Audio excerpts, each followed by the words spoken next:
Alright,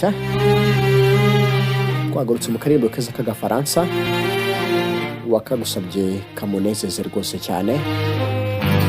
Alright, twagiye ijambo kurindi aturabeho umukobwa wampaye, umukobwa wankunze un instant de ma vie, akanya gato ku buzima bwanjye. Yo aturabeho un visage oublié, isura nari naribagiwe, une image déchirée, ifoto yashegeshwe n'ibihe, un instant d'une vie, agace gato ku buzima. Yo savoir kumenya qu'elle me dira je t'aime, kazambwira uti ndagukunda, savoir kumenya ko qu'elle oubliera mes peines, azibagirwa agahinda kanjye, kumenya ko ari we rukundo rwanjye rukumbi, umunsi mwiza kurusha indi yose, ijoro ryiza kurusha indi yose y'urukundo.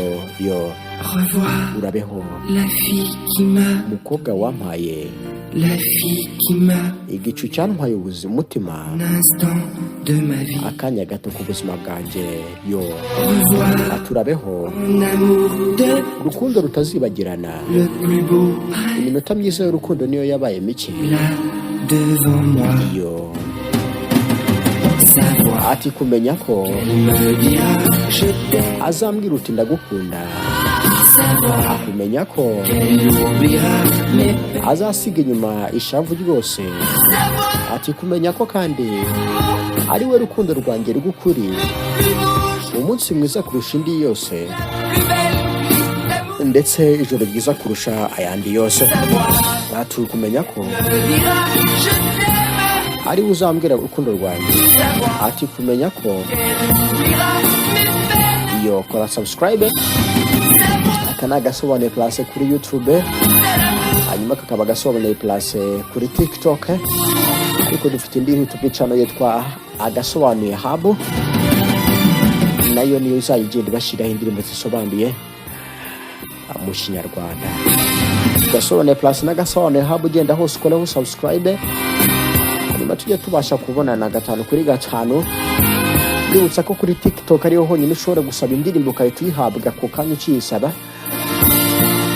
Ibyiza nuko rero wagenda ugakora subscribe. Ati kumenya ko ari uzambwira ati ndagukunda, ati kumenya ko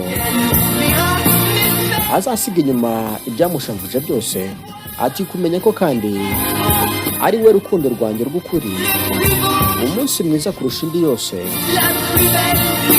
ndetse ijoro ryiza kurusha ayandi yose. Yo ati kumenya ko ari we uzambwira ati ndagukunda, ati kumenya ko azasiga agahinda n'ishavu imbere y'inyuma ye. Subscribe.